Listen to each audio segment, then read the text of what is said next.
हमारे साथ स्वामी प्रसाद मौर्य हैं और हाल ही में इन्होंने राष्ट्रीय शोषित समाज पार्टी का गठन किया है। स्वामी जी, सबसे पहले ये बताइए कि ये पार्टी बनाने की ज़रूरत क्यों पड़ी? क्योंकि राजनीति के शुरुआती दौर से मैं इस देश में सामाजिक परिवर्तन के महापुरुषों की विचारधारा पर चलता रहा, जिसमें मुख्य रूप से सामाजिक परिवर्तन के महानायक ज्योतिबा फुले जी, आरक्षण के जनक छत्रपति साहू जी महाराज, भारतीय संविधान निर्माता बाबा साहब डॉक्टर भीमराव अंबेडकर, पेरियार रामास्वामी नायकर, नारा नागरू, संत गाडगे के साथ साथ पेरियार ललई सिंह यादव, रामस्वरूप वर्मा जी, बाबू जगदेव प्रसाद जी एवं मनोहर कांशीराम जी के विचारों पर मैं काम करता रहा। कभी भी किसी भी पार्टी में मैं रहा हूँ, लेकिन इन महापुरुषों की विचारधारा हमारी थाती रही है और उसी पर मैं निरंतर कार्य करने का प्रयास किया। जब कभी भी इन विचारों से किसी से टकराहट हुई, पार्टी आड़े आई, तो मैंने ससम्मान उस पार्टी को छोड़ने में कभी कोई गुरेज नहीं किया। यहाँ तक कि लंबे अरसे तक बहुजन समाज पार्टी में था। 22 साल तक लगातार विभिन्न पदों पर रह के वहाँ काम किया। बाबा साहब डॉक्टर अम्बेडकर मनोहर कांशीराम के मिशन के प्रति समर्पित भाव से कार्यकर्ता के रूप में काम करता रहा। लेकिन जब माननीय बहन जी ने मनोहर कांशीराम जी के सामाजिक परिवर्तन की विचारधारा और बाबा साहब के मिशन से हटकर सर्वजन हिताय सर्वजन सुखाय की बात करना शुरू किया, तो स्वाभाविक रूप से वैचारिक मतभेद हुआ। बातचीत करके बाबा साहब के मिशन और साहब मनोहर कांशीराम जी के सामाजिक परिवर्तन आंदोलन पर चलने के लिए निवेदन भी किया। लेकिन सर्वजन हिताय सर्वजन सुखाय का नारा तो 2007 में ही दे दिया था। उस समय तो आप पार्टी में थे। देखिए, उस समय चूँकि मनोहर कांशीराम साहब का निर्वाण हो गया था, मनोहर कांशीराम जी की श्रद्धांजलि के स्वरूप हम सभी लोग ईमानदारी से बीएसपी की सरकार बनने में तन्मयता से लगे थे। और उस समय भी कमोबेश बहुजन समाज का ही फार्मूला सर्वोपरि था। नारा भले उन्होंने सर्वजन सुखाय दिया हो, लेकिन फार्मूला बहुजन हिताय बहुजन सुखाय का ही था। जिसकी जितनी संख्या भरी उसकी इतनी भागीदारी के फार्मूले पर ही टिकट का वितरण भी हुआ था और यही कारण है कि पूर्ण बहुमत की सरकार भी बनी थी। लेकिन 2012 के बाद जो मनोहर कांशीराम का एक बेसिक नारा था कि जिसकी जितनी संख्या भारी उसकी उतनी भागीदारी को उन्होंने बदल दिया, नया नारा दिया कि जिसकी जितनी तैयारी उसकी उतने भागीदारी। तो स्वाभाविक रूप से तैयारी में दलित, आदिवासी, पिछड़े जो बहुजन समाज के बेसिक कोड थे, वो तैयारी में हमेशा पीछे रहे थे। तैयारी में अगली कतार के लोग ज़्यादा तैयारी कर लेते थे, लाभ भी उनको मिलने लगा। तो इसीलिए 2016 में मैंने पहले तो बहन जी को मिशन पर और मनोहर कांशीराम के रास्ते पर चलने के लिए आग्रह किया।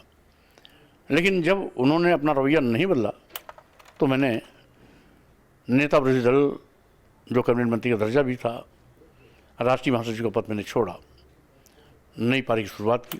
भाजपा में भी नारा तो था सर्वजन हिताय, सबका साथ सबका विकास, सबका विश्वास।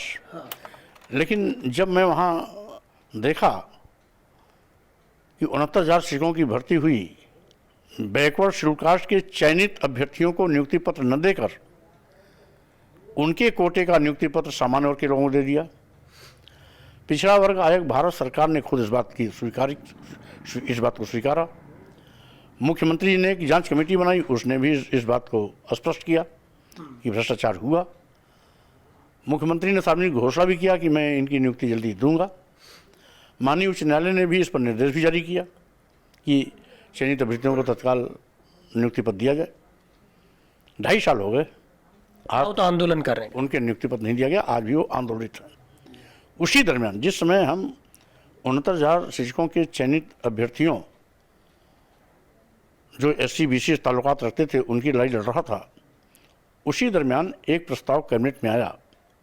मैं भी उस कैबिनेट की बैठक में मौजूद था, जिसमें एक लाइन का प्रस्ताव था कि प्रदेश के सभी मेडिकल विश्वविद्यालयों, मेडिकल कॉलेजों में बड़े पैमाने पर professor, reader, associate professor, assistant professor के पद रिक्त हैं। चूँकि अनुसूचित जात, अनुसूचित जनजात और पिछड़े वर्ग के अभ्यर्थी उपलब्ध नहीं हैं, इससे सभी पदों को सामान्य रूप से भर दिया जाए। मैंने कैबिनेट में एतराज़ जताया। हमने कहा किस फार्मूले पर आप ये मान लिए कि SC ST OBC के अभ्यर्थी उपलब्ध नहीं हैं? क्या ये सब उल्टा टेक है? उसमें भी बहुत से MD हैं, बहुत से MS हैं, अच्छे अच्छे एक्सपर्ट डॉक्टर हैं। ये प्रस्ताव आया कैसे? हमने क्वेरी किया कि विज्ञापन आपने कई बार निकाला, 1 बार, 2 बार, 3 बार। तो उस समय तत्कालीन अपर मुख्य सचिव ने उत्तर दिया कि विज्ञापन तो नहीं निकाला गया, जिसमें मैं क्रोधित भी हुआ, कड़े शब्दों में प्रतिवाद भी किया। इस पर माननीय मुख्यमंत्री भी प्रतिवाद करते वक्त हमारा साथ दिए, लेकिन प्रस्ताव को रोकने के बजाय अधिकारियों को डांटते हुए कहा कि आइंदा दोबारा ये गलती मत करना, चलो हम इसको पास कर दे रहे हैं। यानी मैं उसी से ताल्लुकात रखता हूँ स्वयं, मैं कैबिनेट में मंत्री, मैं प्रस्ताव का कर रहा हूँ विरोध और मुख्यमंत्री जी कर रहे हैं उसको पास, तो स्वाभाविक रूप से ये स्वामी प्रसाद मौर्य का अपमान नहीं है, बल्कि ये संविधान का अपमान है, क्योंकि आरक्षण संविधान प्रदत्त है। तो यहाँ आपके मतभेद शुरू हुए और आपने पार्टी छोड़ दी इसके बाद। हाँ, अच्छा ये बताइए, अभी आपने RSSP का गठन किया है और क्या कोई कैंडिडेट फाइनल हुए हैं? कहीं से चुनाव लड़ेंगे आप या खुद स्वयं लड़ेंगे? देखिए, कुल मिलाकर के चूँकि पार्टी का गठन ऐसे वक्त पर हो रहा है जिसमें लोकसभा चुनाव सिर पर है। मैं अभी तक समाजवादी पार्टी में था। समाजवादी पार्टी में रहने नाते उस समय तक मैं अपने को इंडिया अलायंस का पार्ट था। आज छोड़ा हूँ तो आज भी मैं अपने को इंडिया अलायंस का पार्ट मानता हूँ। और जिस तरीके से इस समय भाजपा की सरकार में देश का करोड़ों नौजवान, तो इंडिया अलायंस में बात चल रही है आपकी? मैं आ रहा हूँ। देखिए, इंडिया अलायंस इस समय देश के लिए आवश्यकता है, क्योंकि जिस तरीके से पूरे देश में करोड़ों नौजवानों को बेरोजगार बनाया जा रहा है, सरकारी नौकरियां एक एक करके ख़त्म हो रही हैं, महंगाई से आम जनता की कमर टूट रही है, किसानों को लाभकारी मूल्य दिलाना तो दूर, उन पर लाठियां बरसाई जा रही हैं, रास्ते में कील कांटे बिछाए जा रहे हैं और उनको दुश्मनों जैसा व्यवहार किया जा रहा है। व्यापारियों के साथ भी आर्थिक शोषण किया जा रहा है। लोकतंत्र को कुचलने की तैयारी है। ED CBI इनकम टैक्स का दुरुपयोग कर तमाम विरोधी पार्टी सरकार के मुख्यमंत्रियों के खिलाफ, कई मंत्रियों के खिलाफ इसका दुरुपयोग हो भी चुका है। यही नहीं, भारतीय संविधान द्वारा प्रदत्त आरक्षण SC ST OBC का खत्म किया जा रहा है। ये पहली ऐसी विफलतम सरकार है जो देश की राष्ट्रीय संपत्तियों को बेच रही है, जिन राष्ट्रीय संपत्तियों में नौजवानों को उम्मीदें थी कि आज नहीं तो कल हमें सरकारी नौकरी मिलेगी। ये बताइए, क्या कुछ सीटों पे सहमति बन रही है? क्योंकि यूपी में अखिलेश यादव उस गठबंधन को लीड कर रहे हैं, सबसे ज़्यादा सीटें उनको मिल रही हैं, तो आपकी कहीं सहमति बन रही है? कुछ सीटें आपको मिल रही हैं? क्या इंडिया अलायंस के नेताओं से कुछ आपकी बात चल रही है? पहली बात तो चूँकि अभी कल ही पार्टी फ्रेम हुई है, अभी किसी प्रकार की कोई वार्ता नहीं हुई है। समय निकलते ही मैं वार्ता भी करूंगा। सीट मिलती है तो भी, नहीं मिलती है तो भी, हमारा लक्ष्य होगा इंडिया अलायंस को मजबूत करने का। आप कहाँ से चुनाव लड़ेंगे? ये तो वार्ता में तय होने के बाद तय होगा कि कितनी सीट मिलती है, लड़ते हैं या नहीं लड़ते हैं, औरों को मौका मिलता है या नहीं मिलता है। हम हवा में तीर चलाने के आदी नहीं, इसलिए हम इंतज़ार करेंगे इंडिया अलायंस के नेताओं का कि संवाद करके देते हैं तो भी, नहीं देते हैं तो भी, दोनों हालत में मैं इंडिया अलायंस के साथ रहूँगा। अच्छा मौर्य जी, बताइए कि जब आप समाजवादी पार्टी में आए, विधानसभा का चुनाव लड़े, विधानसभा चुनाव वो चुनाव आप हार गए, उसके बाद पार्टी ने आपको विधान परिषद भेजा पार्टी ने महासचिव बनाया, तो इतनी तलखियां क्यों हो गई कि मतलब हारने के बाद भी आपको समाजवादी पार्टी ने संभाला? देखिए, कुल मिलाकर के ये लोकतांत्रिक व्यवस्था है। चुनाव लोग हारते भी हैं, जीतते भी हैं। नेताजी मुलायम सिंह यादव भी सन 80 में विधानसभा का चुनाव हार गए थे। चौधरी चरण सिंह ने बुला करके उनको एमएलसी बनाया था, और एमएलसी नहीं बनाया था, नेता विरोधी दल भी बनाया था विधान परिषद में। इसलिए जब मैं पहले आपको बता चुका हूँ कि वैचारिक टकराहट के चलते मैं बीएसपी में कैबिनेट मंत्री का दर्जा नेता विरोधी दल पद छोड़ा हूँ, राष्ट्रीय महासचिव का पद छोड़ा हूँ। सरकार, पिछली सरकार में मैं आरक्षण के साथ गोलमाल करने पर बीजेपी को किया हूँ, और यहाँ पर भी मैं तो समाजवादी पार्टी में शामिल होने के दिन से लेकर अब तक उसका जनाधार बढ़ाने में लगा था। लेकिन कुछ स्वयंभू नेता ऐसे थे जो मेरा मजाक उड़ाया करते थे ये कह करके कि मौर्य जी का निजी बयान है, जबकि मैं भी राष्ट्रीय महासचिव था। एक राष्ट्रीय महासचिव पर दूसरा राष्ट्रीय महासचिव ये कैसे कह सकता है कि मौर्य जी का निजी बयान है? अगर एक राष्ट्रीय महासचिव का बयान पार्टी का है तो दूसरे राष्ट्रीय महासचिव का बयान निजी कैसे हो जाता है? मैंने अखिलेश जी से इस बात को जिक्र किया, उन्होंने देखा, उसको बड़े हल्के में लिया। मैंने पत्र भी भेजा, मौखिक वार्ता के बाद पत्र भेजा, जिससे कि हम और अखिलेश जी ही न जाने बल्कि आम कार्यकर्ता भी जाने। और जब उस पर भी वो गंभीर नहीं हुए, पत्र के अलावा कभी मिलकर बात करने की कोशिश नहीं की कि चीज़ें सारी ठीक हो जाए? सबसे पहले मिलकर ही बात किया, उसके बाद पत्र भेजा। इसलिए मिल करके बात करने पर कोई बात बनी होती तो पत्र भी नहीं जाता, और पत्र भी गया तो एक हफ्ता मैंने इंतजार किया। टेलीफोनिक टॉक भी करना उचित नहीं समझा, तो मैं भी आगे बढ़ना उचित समझा। घुटना टेकने के बजाय कदम मैंने आगे बढ़ा दिया, और उसी की परिणति रही कि कल राष्ट्रीय सोशलिस्ट समाज पार्टी का सार्वजनिक रूप से तारकटोरा मैदान में ऐलान किया गया। पहले आप आरएलडी में रहे, मुझे जहाँ तक पता है। सबसे पहले आरएलडी, फिर उसके बाद जनता दल, फिर बीएसपी में चले गए। बीएसपी के बाद आप बीजेपी में आ गए, और बीजेपी से आप समाजवादी पार्टी में। इतना काफ़ी पार्टियों में घूम घाम के आए आप, काफ़ी लंबा सफ़र रहा, और अभी आपने कुल मिलाकर राजनीतिक परिवर्तन परिस्थितियों के अनुसार होते रहते हैं। कभी मैं बीकेडी में था, लोकदल में था, आज बीकेडी भी नहीं है, लोकदल भी नहीं है। लोकदल जिसके पास है वो रोड दल बदल करते हैं। माननीय मुलायम सिंह यादव भी कभी सोशलिस्ट पार्टी में थे, फिर बीकेडी में थे, फिर लोकदल में थे, फिर जनता पार्टी में थे, फिर जनता दल में थे, फिर समाजवादी पार्टी बनाए। तो वो भी एक दर्जन पार्टियां बनाए बिगाड़े। तो ये परिस्थितियाँ बनाती बिगाड़ती हैं। इसलिए यह कोई नई बात नहीं है, कोई मैं पहला आदमी नहीं हूँ ऐसा कर रहा हूँ।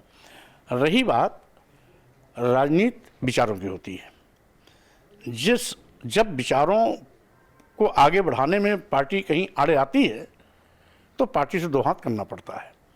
इसी क्रम में जब भी मेरा कोई विवाद हुआ, कहीं न कहीं इस देश के दलितों, आदिवासियों, पिछड़ों, महिलाओं, मजदूरों, किसानों के सम्मान स्वाभिमान के विपरीत जब भी पार्टियां आचरण की तो मैंने उस पर स्टैंड लिया, प्रतिवाद भी किया, और आवश्यकता पड़ी तो मैंने पद भी छोड़ा, पार्टी भी छोड़ा।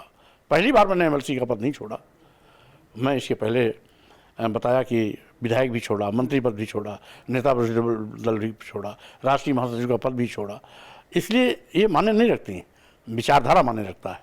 पद तो आता और जाता है, लेकिन विचारधारा ही एक ऐसी राजनीति की महत्वपूर्ण सिस्टम है जिसके आधार पर हम गरीबों की लड़ाई लड़ सकते हैं और उनके हितों की रक्षा कर सकते हैं। अच्छा, ये बताइए, आप समाजवादी पार्टी में बहुत नज़दीक रहे अखिलेश यादव के, योगी सरकार में आप उनके बहुत करीब रहे, मंत्री रहे, बीएसपी में आप मंत्री रहे, कई कई पदों पे रहे आप। इन तीनों नेताओं में सबसे बेहतर नेता कौन आपको लगा? देखिए, पहली बात तो व्यक्तिगत रूप से मैं सबका सम्मान करता हूँ, लेकिन एज प्रशासक मुख्यमंत्री सुश्री बहन मायावती जी का कोई बराबरी न कर सका है और न अभी तक कोई कर पा रहा है। अच्छा, ये बताइए, क्या आपकी बेटी हैं, बीजेपी में हैं, चुनाव अब सांसद हैं अभी, तो क्या वो इधर आएंगी? क्या उनको उनसे कोई बात हुई है? क्योंकि अभी कल ही मैंने पार्टी की घोषणा की, अभी भी मैं दिल्ली में हूँ, किसी प्रकार का कोई संवाद नहीं हुआ है। जब तक कोई संवाद नहीं होता, बात नहीं होती है, पॉजिटिव नेगेटिव मैं कुछ भी नहीं कह सकता हूँ। चलिए, आखिरी सवाल है कि आगे की क्या तैयारी है? अब ये तो सब हुआ, क्या किसी नेता से बातचीत चल रही है, मिलने जाएंगे? इंडिया गठबंधन जो है उसमें किससे मिलने जाएंगे, या कोई संभावना बीजेपी की जो गठबंधन है उसमें शामिल होने की है? देखिए, जब इंडिया अलायंस मेरी प्राथमिकता है तो कहीं और आने जाने का सवाल ही नहीं उठता। जब हम इंडिया अलायंस में हैं तो उनके नेताओं से बात करने में कोई गुरेज नहीं है। आवश्यकता अनुसार वार्ता भी की जाएगी। अखिलेश यादव से बात करेंगे? क्योंकि हमने आपको पहले भी कहा, आज भी कह रहा हूँ, हमारी लड़ाई किसी से व्यक्तिगत नहीं है। मैं अखिलेश जी का सम्मान पहले भी करता रहा हूँ, आज भी करता हूँ, आगे भी करता रहूँगा, क्योंकि इस पूरे प्रकरण में अखिलेश जी की मात्र इतनी सी गलती है कि मेरे पत्र पर उन्होंने मुझसे वार्ता करना उचित नहीं समझा, अन्यथा ये भी नौबत नहीं आती। मान लीजिए मायावती आपका ऑफर देती है कि आप दोबारा हमारी पार्टी में आ जाइए, तो? देखिए, चूँकि सम्मान तो माननीय बहन जी का भी है, मैं उनके साथ 4-5 बार मंत्री भी रहा हूँ, माननीय बहन जी का हमेशा मुझ पर आशीर्वाद भी रहा है। एक नहीं अनेकों बार उन्होंने मुझे विधानमंडल का दल का नेता बनाया, जिसके चलते 3 बार मैं नेता विरोधी दल भी बना, 5 बार मंत्री का शपथ लिया। तो सम्मान तो मैं उनका भी करता हूँ, लेकिन जिस वैचारिक टकराहट के चलते मैंने साथ छोड़ा था, वो परिस्थितियाँ आज भी यथावत हैं। इसे चाहते हुए भी नहीं जा सकता। स्वामी प्रसाद मौर्य हैं हमारे साथ, कल ही पार्टी का गठन किया है। उनका कहना है कि अगर इंडिया गठबंधन में इनको मौका मिलता है तो वहाँ जाएंगे और सीटों की बात करेंगे और आगे की रणनीति तय करेंगे। आपको उन मीडिया संस्थानों को समर्थन देना होगा जो सरकारी विज्ञापनों पर निर्भर नहीं है। न्यूज लॉन्ड्री ऐसा ही मीडिया प्लेटफॉर्म है। हम किसी से विज्ञापन नहीं लेते। न्यूज लॉन्ड्री को सब्सक्राइब करने के लिए newslaundry.com/subscription पर जाएं और अपने मन मुताबिक राशि चुनें। न्यूज लॉन्ड्री को सब्सक्राइब करें और गर्व से कहें, मेरे खर्च पर आजाद हैं खबरें।